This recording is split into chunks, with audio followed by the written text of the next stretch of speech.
Hey guys, welcome back to my channel. और आज की इस वीडियो में हम ऐसे टॉप 30 यानी टॉप 30 जीके देखने वाले हैं जो इम्पोर्टेंट है पेपर के लिए। सो वीडियो के अंत तक बने रहे और सभी जीके को अच्छी तरह से याद में रख ले। और अगर आप नए हो चैनल में तो इसे सब्सक्राइब करके बेल आइकॉन दबाना न भूलें, ताकि मैं ऐसे ही वीडियोस आपके लिए लाता रहूं और आपके नॉलेज बढ़ाता रहूं, जो आपके एग्ज़ाम के लिए भी काफ़ी उपयोगी होंगे। सो शुरू करते हैं। हमारा पहला प्रश्न है, एशिया महाद्वीप का सर्वाधिक जनसंख्या वाला देश कौन सा है? एशिया महाद्वीप में वो कौन सा देश है जो सर्वाधिक जनसंख्या है? गाइज, इसका जो सही जवाब है वो है ए, भारत। ए, भारत। एशिया महाद्वीप में भारत एक ऐसा देश है जिसकी जनसंख्या सबसे ज़्यादा है। पहले चीन हुआ करती थी, लेकिन अब भारत ने उसे ओवरटेक करके पहले नंबर पर आ गया है। भारत देश की जो जनसंख्या है वो एशिया में सबसे ज़्यादा है। याद में रखें, वो भारत देश है। पहले चीन हुआ करता था, लेकिन अब भारत हो चुका है। दूसरा सवाल है, भारत का सबसे बड़ा बैंक कौन सा है? इसका जो सही जवाब है वो है reserve bank of India. Reserve bank of India को सेंट्रल बैंक भी कहा जाता है, यानी वो बैंक जो है वो गवर्नमेंट थ्रू पूरी तरह से है। इसी को, यही बैंक जो है वो बाकी बैंक को हैंडल करता है। Reserve bank of India Bharat देश का सबसे बड़ा बैंक है। तो रिजर्व बैंक ऑफ इंडिया यानी RBI, reserve bank of India. याद में रखें, इंपॉर्टेंट प्रश्न है ये। प्रश्न एसएससी के पेपर में पूछा जा चुका है। याद रखें, भारत का सबसे बड़ा बैंक है रिजर्व बैंक ऑफ इंडिया। अगला सवाल है, कोणार्क सूर्य मंदिर किस राज्य में स्थित है? इसका जो सही जवाब है वो है उड़ीसा। बी, उड़ीसा। कोणार्क सूर्य मंदिर उड़ीसा राज्य में स्थित है। ये आरआरबी के पेपर में ये क्वेश्चन पूछा जा चुका है कि कोणार्क सूर्य मंदिर किस राज्य में स्थित है। तो राइट आंसर है उड़ीसा। उड़ीसा राज्य में वो स्थित है। अगला सवाल है, हुमायूं का मकबरा कहाँ स्थित है? हुमायूं का मकबरा कहाँ स्थित है? इसका जो सही जवाब है वो है बी, दिल्ली। हुमायूं का मकबरा जो है वो दिल्ली में स्थित है। याद में रखना है, दिल्ली। हुमायूं का मकबरा स्थित है दिल्ली में। Right answer is Delhi. Humayun का मकबरा स्थित है दिल्ली में। अगला सवाल है, संविधान दिवस कब मनाया जाता है? गाइस, काफ़ी इंपॉर्टेंट प्रश्न है। संविधान दिवस कब मनाया जाता है? ये पेपर एसएससी और आरआरबी दोनों में पूछा गया था। रेलवे के एग्जाम में भी आया है और एसएससी के पेपर में भी ये क्वेश्चन आ चुका है कि संविधान दिवस कब मनाया जाता है। इसका जो सही आंसर हो जाएगा वो है सी, 26 नवंबर। 26 नवंबर को संविधान दिवस मनाया जाता है। संविधान दिवस 26 नवंबर को मनाया जाता है। याद में रखें, 26 नवंबर। 26 नवंबर को मनाया जाता है संविधान दिवस। अगला सवाल है, भारत का राष्ट्रीय भोजन क्या है? भारत का राष्ट्रीय भोजन क्या है? राइट आंसर इसका है सी, खिचड़ी। खिचड़ी जो है वो भारत का राष्ट्रीय भोजन है। खिचड़ी, याद में रखें, खिचड़ी जो है वो भारत का राष्ट्रीय भोजन है। भारत का राष्ट्रीय भोजन है खिचड़ी। अगला सवाल है, मनुष्य के खून में कौन सा धातु पाया जाता है? गाइस, काफ़ी इंपॉर्टेंट प्रश्न है ये। आरआरबी, रेलवे और एसएससी के पेपर में ये पूछा जा चुका है। आरआरबी, रेलवे में और एसएससी में ये क्वेश्चन पूछा जा चुका है कि मनुष्य के खून में कौन सा धातु पाया जाता है। इसका जो सही जवाब हो जाएगा वो है लोहा। लोहा यानी आयरन। आयरन पाया जाता है। मनुष्य के खून में लोहा धातु पाया जाता है। आयरन, लोहा। याद में रखें, लोहा। अगला सवाल है, भारत के किस प्रधानमंत्री की 3 शादियां की थी? भारत के किस प्रधानमंत्री ने 3 शादियां की थी? काफ़ी इंटरेस्टिंग क्वेश्चन है। ये क्वेश्चन भी पूछा जा चुका है।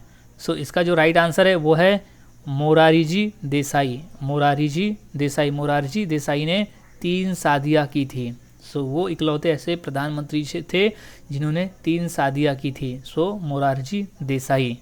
याद में रखे, मोरारी जी देसाई। अगला क्वेश्चन है, भगवान गणेश की फ़ोटो किस देश के नोट पर छपती है? वो कौन सा देश है जिसके नोटों पर भगवान गणेश की फ़ोटो छपती है? तो इसका सही जवाब हो जाएगा सी, इंडोनेशिया। इंडोनेशिया एक ऐसा देश है जिसके नोटों पर यानी वहाँ के करेंसी पर भगवान गणेश की फ़ोटो छपती है। इम्पोर्टेंट प्रश्न है। सो याद में रखा, इंडोनेशिया। इंडोनेशिया एक इस्लामिक कंट्री यानी मुस्लिम कंट्री है, लेकिन वहाँ के नोटों पर भगवान गणेश की फ़ोटो छपती है। अगला सवाल है, भारत रत्न पुरस्कार पर कौन सी आकृति बनी होती है? भारत रत्न पर कौन सी आकृति बनी होती है? जो पुरस्कार दिया जाता है उस पर कौन सी आकृति बनी होती है? सो ऑप्शन में इसका जो सही जवाब है वो है ए, सूर्य। सूर्य बना होता है, उसके मिडल पोर्शन में सूर्य का चित्र बना होता है। तो याद में रखें, सूर्य, भारत रत्न पुरस्कार पर सूर्य की आकृति बनी होती है। इम्पॉर्टेंट है, ये प्रश्न आया था आरआरबी में। सो सूर्य, सूर्य। सो भारत रत्न पुरस्कार पर सूर्य की आकृति बनी होती है। अगला सवाल है, किस देश के राष्ट्रपति का शासनकाल सिर्फ 1 वर्ष का होता है? किस देश के राष्ट्रपति का शासनकाल केवल 1 वर्ष का होता है? सो इसका जो सही जवाब है वो है सी, स्विट्जरलैंड। स्विट्जरलैंड, स्विट्जरलैंड का जो राष्ट्रपति है वहाँ उस राष्ट्रपति का शासन केवल 1 साल का ही होता है। उसे याद में रखें, स्विट्जरलैंड एक ऐसा देश है। अगला क्वेश्चन है, हिंदी किस लिपि में लिखी जाती है? हिंदी किस लिपि में लिखी जाती है? सो इसका जो सही जवाब है वो है बी, देवनागरी। देवनागरी में, हिंदी लिपि जो है वो देवनागरी में लिखी जाती है। सो याद रखें, देवनागरी, देवनागरी। तो हिंदी देवनागरी लिपि में लिखी जाती है। इंपॉर्टेंट प्रश्न है, ये आया था एसएससी के पेपर में, एसएससी ने आरआरबी के पेपर में, रेलवे में भी ये क्वेश्चन आ चुका है कि हिंदी किस लिपि में लिखी जाती है। सो काफ़ी इंपॉर्टेंट प्रश्न है कि वो है देवनागरी में। अगला क्वेश्चन है, किस रंग को शांति का प्रतीक माना जाता है? किस रंग को शांति का प्रतीक माना जाता है? सो इसका जो सही जवाब है वो है डी, सफ़ेद रंग। सफ़ेद रंग को शांति का प्रतीक माना जाता है। याद रखें, सफ़ेद रंग को शांति का प्रतीक माना जाता है। सो राइट है, सफ़ेद रंग शांति का प्रतीक उसे माना जाता है, सफ़ेद रंग को। अगला सवाल, किसकी कार पर नंबर प्लेट नहीं होती है? सो राइट आंसर है बी, राष्ट्रपति। राष्ट्रपति के कार पर नंबर प्लेट नहीं होती। याद रखें, राष्ट्रपति, राष्ट्रपति के कार पर नंबर प्लेट नहीं होती। अगला सवाल, भारत के किस राज्य को चीनी का कटोरा कहा जाता है? भारत के वो कौन से राज्य को चीनी का कटोरा कहा जाता है? इम्पॉर्टेंट प्रश्न है, ये प्रश्न आया था रेलवे में। सो याद रखें, रेलवे में ये क्वेश्चन पूछा जा चुका है। सो इसका जो सही जवाब है वो है सी, उत्तर प्रदेश। उत्तर प्रदेश को चीनी का कटोरा भी कहा जाता है, यानी वहाँ जो चीनी की उत्पादन ज़्यादा मात्रा में होती है, चीनी ज़्यादा मात्रा में वहाँ से प्रोडक्शन उसका होता है, इसलिए उत्तर प्रदेश को चीनी का कटोरा कहा जाता है। अगला सवाल है, सबसे अधिक चाय का उत्पादन किस देश में होता है? सबसे अधिक चाय का उत्पादन करने वाला देश कौन सा है? सो इसका जो सही जवाब है वो है ऑप्शन बी, भारत। भारत देश में चाय का उत्पादन अधिक होता है। भारत देश में चाय का उत्पादन अधिक मात्रा में होता है, खासकर असम राज्य में जहाँ चाय के बागान हैं। सो राइट आंसर हो जाएगा भारत। भारत देश में चाय का उत्पादन अधिक होता है। अगला सवाल, किस देश में सबसे कठोर कानून बनाया गया है? किस देश में सबसे कठोर कानून बनाया गया है? सो इसका जो सही जवाब है वो है डी, सऊदी अरब।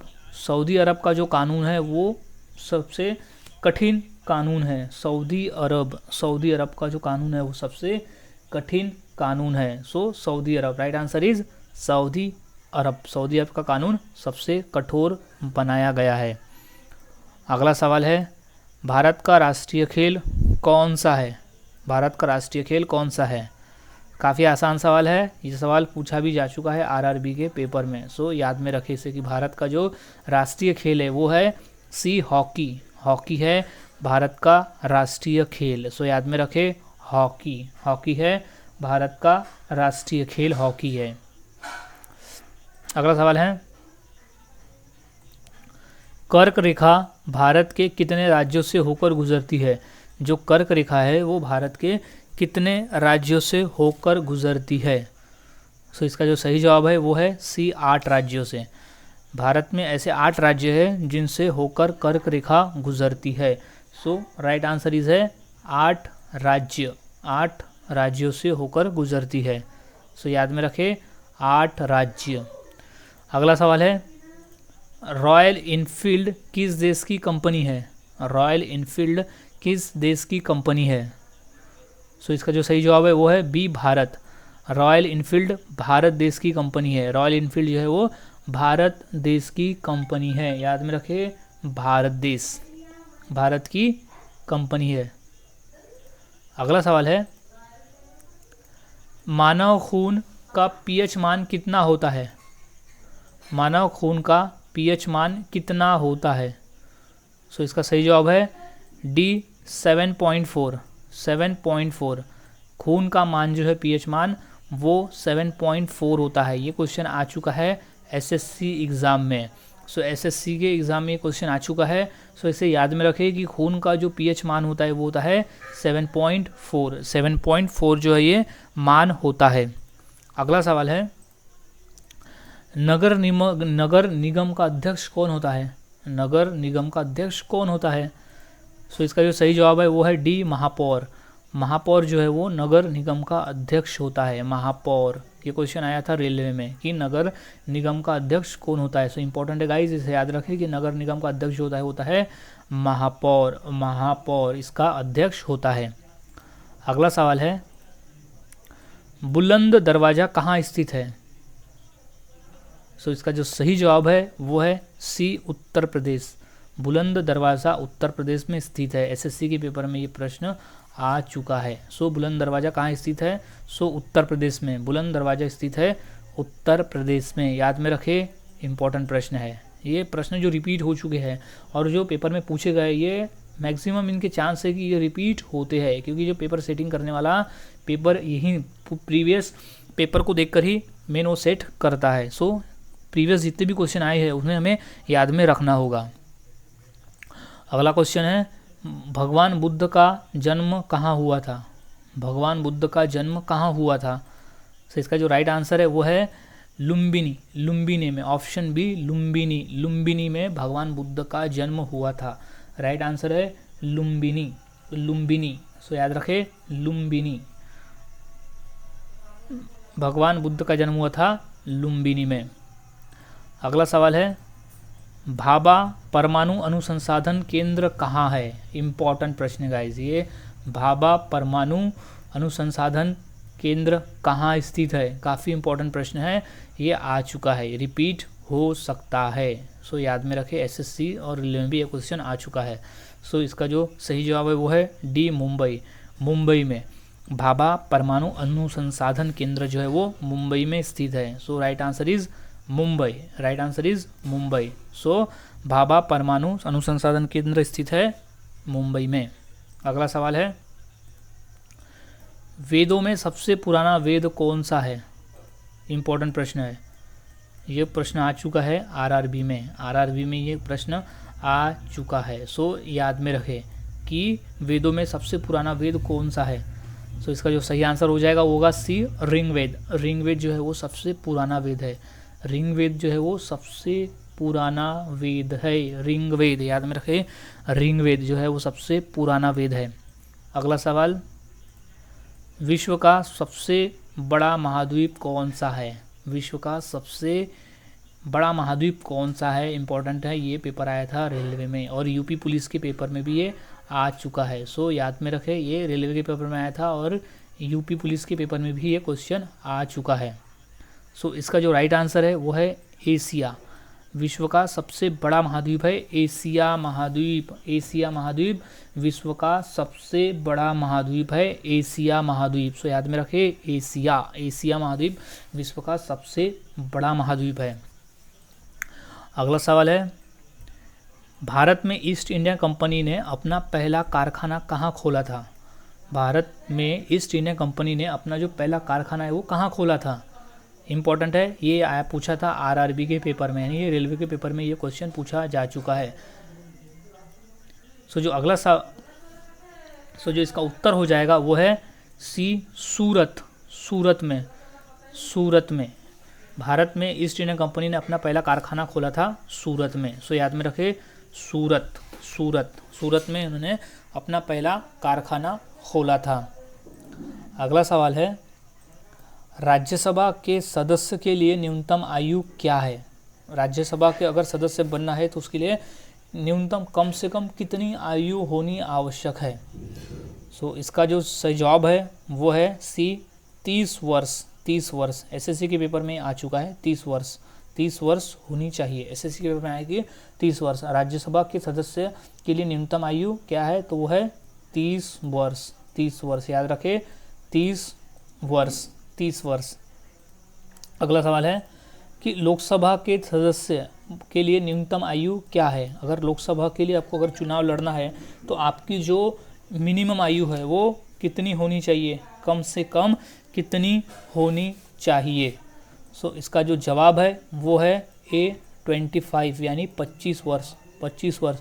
जो इंसान लोकसभा सदस्य के लिए खड़ा होगा तो उसके कम से कम उसकी आयु 25 वर्ष तो होनी ही चाहिए। ये इंपॉर्टेंट प्रश्न है। ये प्रश्न एसएससी और आरआरबी दोनों यानी रेलवे और एसएससी दोनों में पूछा जा चुका है और पीडब्ल्यूडी के पेपर में भी ये क्वेश्चन आया है, यूपी पुलिस के पेपर में आया, यानी ये कॉमन क्वेश्चन है। ये क्वेश्चन याद में रखना है, ये क्वेश्चन काफ़ी इंपॉर्टेंट है। ये और इसके पहले जो राज्यसभा वाला देखा वो दोनों क्वेश्चन काफ़ी इंपॉर्टेंट है, तो दोनों को याद में रखें। सो लोकसभा के लिए 25 वर्ष और राज्यसभा के लिए 30 वर्ष याद में रख ले। लोकसभा 25 वर्ष और राज्यसभा 30 वर्ष। सो गाइज, आज हमने ऐसे इंपॉर्टेंट टॉप 30 यानी टॉप 30 क्वेश्चन देखे जो एग्ज़ाम के पॉइंट ऑफ व्यू काफ़ी इंपॉर्टेंट है और हमें पता होना ज़रूरी है, ताकि हम एग्ज़ाम दे, कहीं का भी एग्ज़ाम दे, प्राइवेट दे या गवर्नमेंट दे, तो वहाँ अगर हमें क्वेश्चन ऐसा मिले तो हम उसका राइट आंसर दे सके। तो ये क्वेश्चन को आंसर हमेशा रट ले और इन्हें याद में रखें। सो गाइज़, मिलता हूँ ऐसे ही और नए जीके के साथ अगले वीडियो में। अगर आप चैनल पे नए हो तो इसे सब्सक्राइब करना ना भूलें ताकि मेरे वीडियोस आप तक पहुँच जाए। सो मिलता हूँ अब अगले वीडियो में।